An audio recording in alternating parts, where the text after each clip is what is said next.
Fala galera, Sauro da Bahia, então vamos que vamos aqui dando continuidade ao nosso estudo aí do poder constituinte por meio de questões, né? Questão 29, vamos nessa. O poder constituinte é titularizado pelo povo e pelas assembleias constituintes. Opa, cuidado. A questão está errada. Só que eu não quero que você confunda o seguinte, pessoal. Você não pode confundir titularidade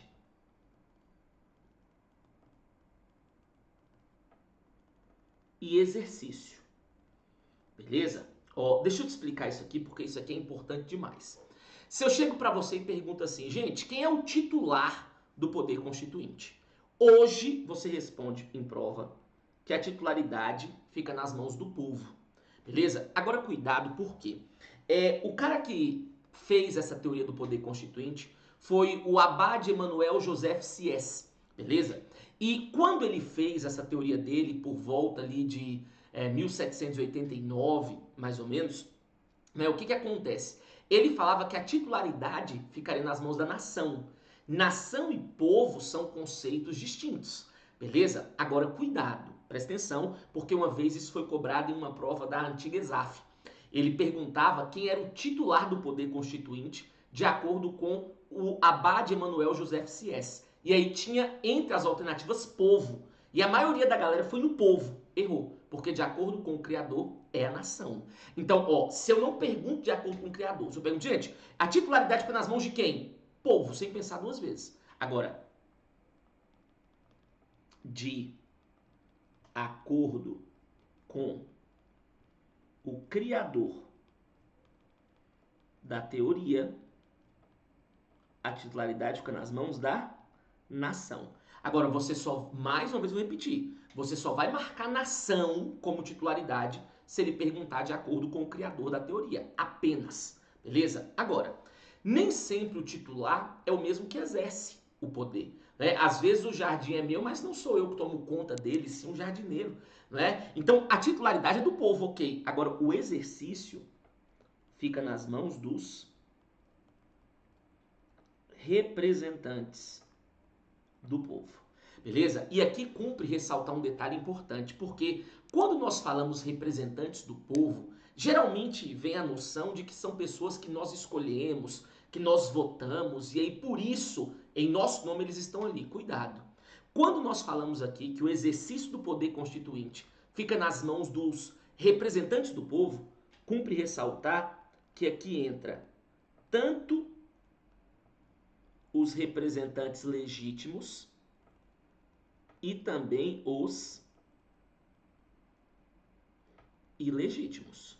Beleza? Ó, representantes legítimos são aqueles que nós votamos, aqueles que nós escolhemos. Agora, às vezes, o exercício fica nas mãos dos representantes do povo, só que ilegítimos. Por exemplo, em 1964, o Brasil sofreu um golpe militar. E em 1967, os militares acabaram impondo, outorgando uma constituição sobre o povo brasileiro. Querendo ou não, naquela época, os militares eram nossos representantes? Sim. Agora, eles eram representantes legítimos ou ilegítimos? Ilegítimos, afinal, eles não conquistaram aquilo ali mediante voto, e sim por uma usurpação de poder. Então, mais uma vez eu reitero, titularidade fica nas mãos do povo, exercício nas mãos dos representantes do povo. Porém, se eu falar de acordo com o criador da teoria, a titularidade fica nas mãos da nação, e eu não posso esquecer que esses representantes do povo que eu coloco aqui, vale tanto os legítimos, escolhidos, como também os ilegítimos. Ok? Então tá errado, porque a Assembleia Constituinte não é ali o titular. É na Assembleia que você acaba criando a Constituição e aí ali estão atuando os representantes do povo. Próxima, 30. Vamos lá. O poder constituinte pode ser classificado em poder constituinte originário e poder constituinte derivado. Massa, até que tranquilo. Aos quais correspondem, respectivamente, os conceitos de poder constituinte de segundo grau e de poder constituinte de primeiro grau. Cuidado. A questão está errada. Só que eu quero que você tome cuidado aqui com os sinônimos que o examinador pode atribuir na hora da prova. Quer ver? O nome mais famoso é poder o quê? Originário. Só que cuidado, porque o poder constituinte originário ele pode ser chamado na sua prova também de inicial, inaugural, primário, de primeiro grau ou genuíno. Então vejam quantos sinônimos, quantas expressões o examinador pode usar para falar da mesma coisa. Então, mais uma vez eu reitero, poder originário também pode se chamar de inicial, inaugural, primário, de primeiro grau ou genuíno. Já o poder derivado, que é o famoso aí, né, poder derivado, é o nome mais utilizado, ele pode ser chamado também de instituído, constituído, secundário ou de segundo grau. Beleza? Então vejam aí e tomem cuidado com as expressões que eu posso colocar para o originário e as expressões que eu posso colocar para o derivado. Então a questão está errada porque ele falou que os conceitos, né, correspondem respectivamente. Aí errou, porque de primeiro grau é o originário, de segundo grau é o derivado. Então questão errada. 31. O poder constituinte originário é incondicionado e ilimitado. Beleza? Pois não está sujeito a qualquer forma prefixada em sua atuação e não está limitado pelo direito positivo a ele anterior. Perfeito, certinho. Ele colocou aí duas características, né, do poder originário e as duas estão condizentes. Agora, algo que eu já falei em bloco anterior, nós já até vimos questões, então peço que tomem cuidado. Cuidado porque de vez em quando ele fala bem assim, gente, o poder originário é incondicionado, beleza. Aí ele fala, pois. Quando ele vai com pois, ele vai justificar o que é incondicionado. Ele vem falar assim, ó, o poder originário é incondicionado, pois cria um novo estado. Agora vem cá, o poder originário cria um novo estado ou não cria? Cria. Agora, ele não cria um novo estado porque ele é incondicionado, e sim porque ele é inicial. Então, você precisa saber as características do poder originário, óbvio, mas você precisa saber o que significa cada uma delas. Ó, é inicial por isso, é incondicionado por aquilo, não é? Então, só para relembrar quais são as características, aí eu vejo se eu já falei todas com vocês. Porque eu sei que eu já fui falando aí algumas ao longo dos blocos, mas vou agora consolidar todas aqui, ó. Características do poder originário. Vamos relembrar? Então vamos lá. Poder originário, ele é inicial, porque ele cria um novo estado, já falamos sobre isso. Ele é autônomo, pois pode criar suas próprias normas e tudo. Ele é incondicionado. Ele é incondicionado, pois não existe uma forma pré-estabelecida para ele atuar, bem como não deve respeito ao processo legislativo da antiga Constituição. Ele é ilimitado juridicamente, pode até sofrer alguns tipos de limitação, mas juridicamente ele é ilimitado.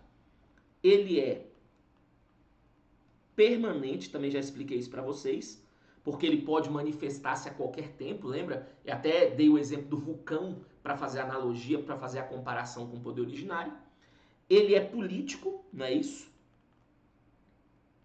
Pois suas normas não passam por controle de constitucionalidade, até frisei a importância desse político. E salvo engano, eu não falei dessa última aqui, aí eu falo agora. E absoluto. Então ele é inicial, já falei em outros blocos porque é inicial, autônomo, incondicionado, ilimitado juridicamente, permanente político. Agora, por que ele é absoluto? Essa também cai muito e ela pode ser cobrada, por exemplo, quando você fizer ali questão de direito individual, de vez em quando ele cobra isso. Ele é absoluto, pois não deve respeito ao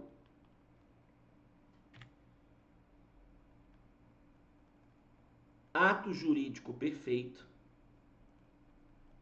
pois não deve respeito ao ato jurídico perfeito, a coisa julgada e ao direito adquirido. Pessoal, cuidado com essa. Ele é absoluto, pois não deve respeito ao ato jurídico perfeito, a coisa julgada é o direito adquirido. Deixa eu te explicar. No direito, nós não trabalhamos com o que acontece necessariamente, e sim com o que pode acontecer. Vou te dar um exemplo. Quando você pega o artigo 5º, ele prega lá a segurança jurídica. Então, o artigo 5º da nossa Constituição fala que a lei não prejudicará o ato jurídico perfeito, a coisa julgada e o direito adquirido. Então, enquanto vigorar a Constituição de 88, se ela ficar em vigor, se ela ficar produzindo efeito por mais 20 anos, obrigatoriamente eu respeito isso, ok?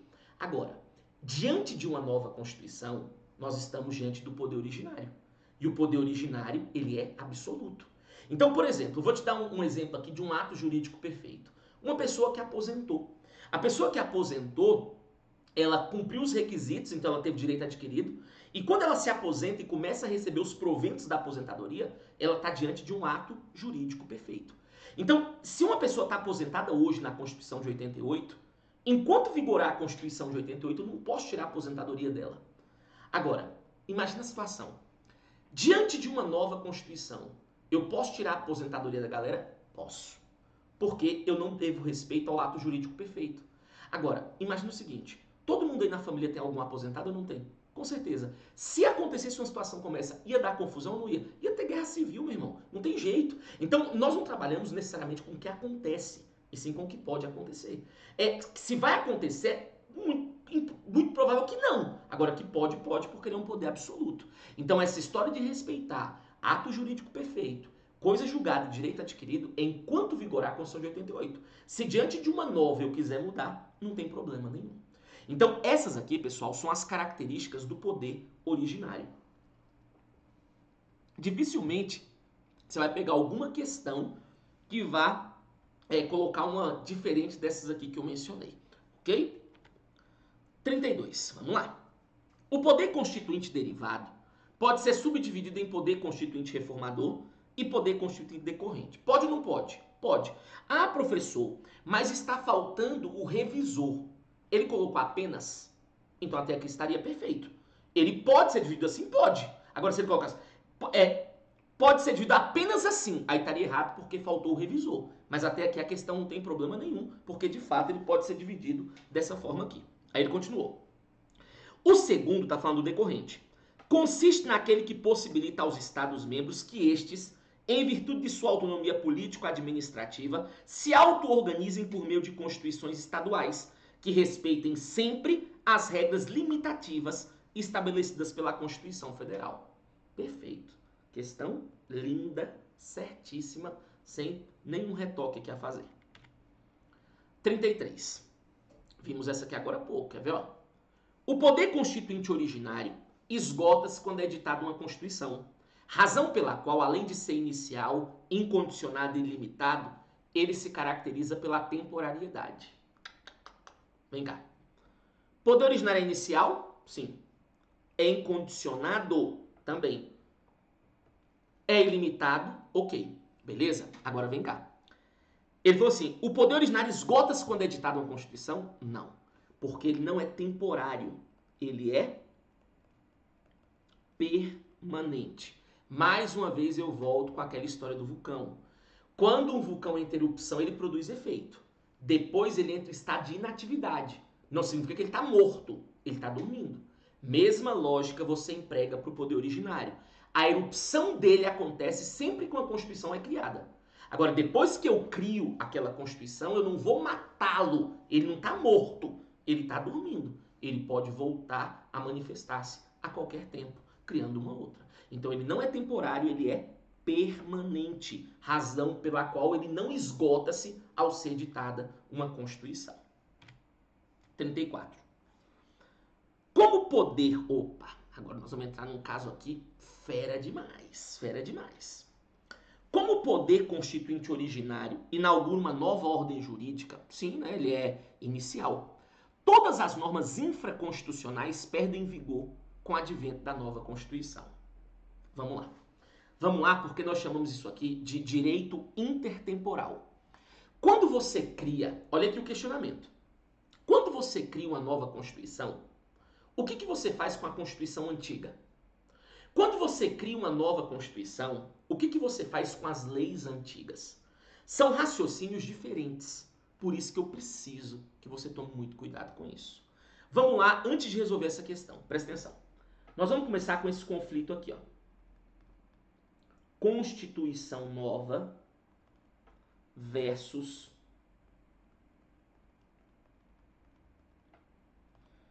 Constituição pretérita, passada. Então vem cá. Criando uma nova Constituição, o que eu faço com a Constituição antiga? Por exemplo, vamos imaginar que eu crio uma Constituição em 2022. O que eu faço com a Constituição de 88? Diante de uma nova, eu tenho que saber o que eu faço com a antiga. Então vamos lá. Coloca a resposta aqui. Ó. Constituição nova versus Constituição pretérita. Aí coloquem assim. Segundo o STF,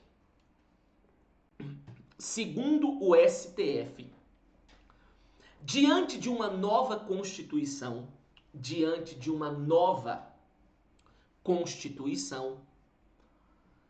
a antiga deve ser totalmente revogada.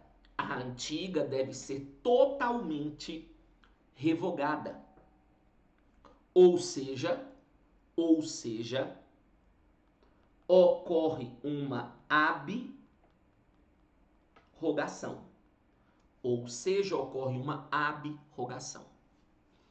Deixa eu te explicar porque isso aqui é importante demais. Você tem duas formas de revogar uma lei. Revogar uma lei é matar a lei. Estou revogando, estou matando a lei. Uma lei pode ser derrogada ou ela pode ser abrogada. Derrogar uma lei é revogar parcialmente. Revoga parte, mantém parte. Abrogar uma lei é revogar totalmente. Então deixa eu te explicar. Criando uma nova Constituição, o que eu faço com a antiga? Ela vai ser abrogada. Ela vai ser totalmente revogada. Se eu crio uma Constituição em 2022, o que acontece com a de 88? Faz o que você quiser. Rasga, joga no lixo, taca fogo, porque juridicamente falando ela não vale mais nada. Ela foi abrogada pela nova Constituição. Beleza? É aquela questão que eu sempre gosto de enaltecer para meus alunos. Uma Constituição passada, para sempre, ela vai ter valor histórico, um valor cultural. Agora, nós não estamos aqui para discutir esse tipo de valor, e sim o valor jurídico dela. E juridicamente falando, já era. Ela morreu, acabou. Beleza? Só que, presta atenção, e eu estou te falando isso porque cai em prova. Nem todos concordam com essa teoria do Supremo, mas é isso que vale hoje. Alguns pregam isso aqui, ó. Nós acabamos de ver, então, o que acontece quando eu crio uma nova Constituição, o que acontece com a antiga. Agora, nem todos aceitam isso. Por isso que existe uma tal de teoria da desconstitucionalização. Nós vamos colocar o que é para eu poder te explicar. Teoria da desconstitucionalização. Vou usar os termos mais tranquilos para você entender. Coloquem assim, o que seria a desconstitucionalização? Coloquem assim, ó. É pegar a antiga Constituição,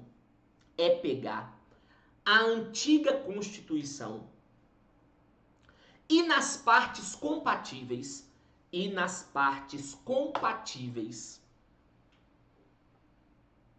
recepcioná-la como lei infraconstitucional. E nas partes compatíveis, recepcioná-las como leis infraconstitucionais. Vamos botar tudo no plural. Entre parênteses, para não ter problema, entre parênteses, teoria não adotada pelo STF.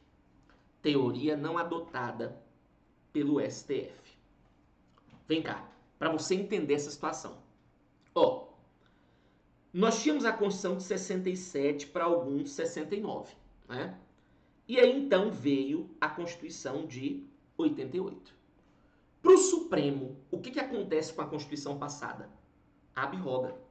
Pega a Constituição de 67, 69 e revoga totalmente. Ou seja, juridicamente ela não vale mais nada. Acabou, ela perdeu sua eficácia, seu efeito. Agora, para quem prega essa teoria da desconstitucionalização, não é bem assim.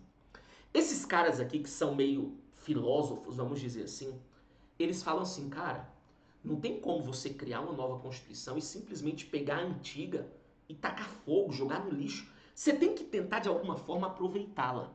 Então, olha o que esses caras acabaram propondo, presta atenção. Tem a Constituição passada, 67, 69, e aí vem a de 88. Para eles que pregam essa teoria, eles iam falar o seguinte, ó, nós vamos ver o que está compatível e o que está incompatível. Aquilo que está incompatível não tem como eu aproveitar, porque não está batendo. Então, aquilo que for incompatível, você faz o quê? Você revoga, acaba, joga fora. Agora, aquilo que está compatível, você aproveita. Você traz da antiga e vem para a nova Constituição. Só que você vai aproveitar a norma fazendo a sua desconstitucionalização. Ou seja, em 67, 69, a norma estava na Constituição. Quando você aproveitá-la na Constituição de 88, você vai aproveitá-la, só que vamos dizer, você vai desconstitucionalizá-la. Ela era norma constitucional, agora ela vem como uma lei infraconstitucional. Resumindo, tentando fazer uma analogia, é como se fosse um rebaixamento. Um time rebaixado, ele continua jogando? Continua. Por exemplo, o Vasco. Eu sou flamenguista, né? Vasco foi rebaixado da Série A. O Vasco continua jogando? Sim, só que na Série B. Então ele não está jogando no topo, a norma que não está mais na Constituição, mas ela continua. Continua o quê? Numa segunda divisão. Continua aqui como uma lei infraconstitucional. Então, de novo, para a teoria da desconstitucionalização, que não é adotada pelo Supremo, o que seria?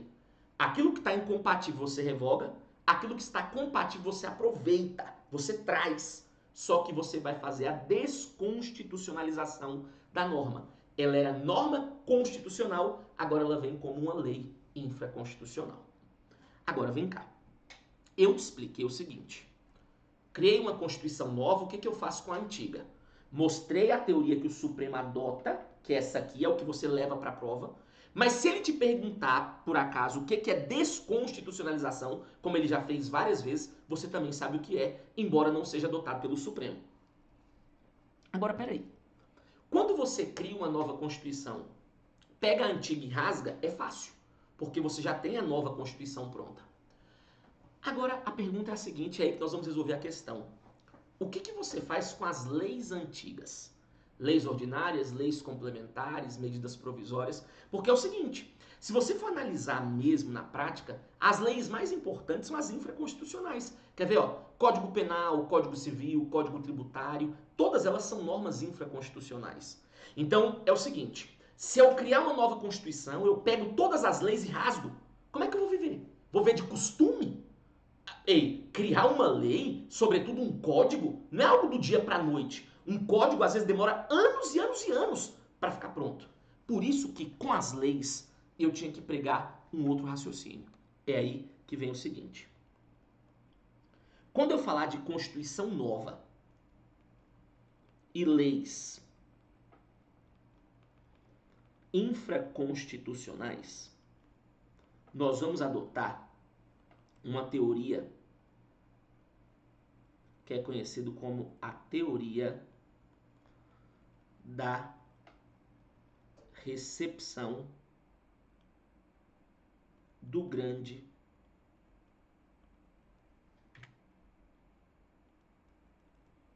Hans Kelsen.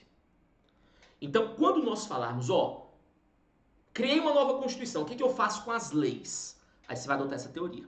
Você vai analisar o seguinte, você vai analisar se essa lei ela é materialmente compatível com a nova Constituição ou se ela é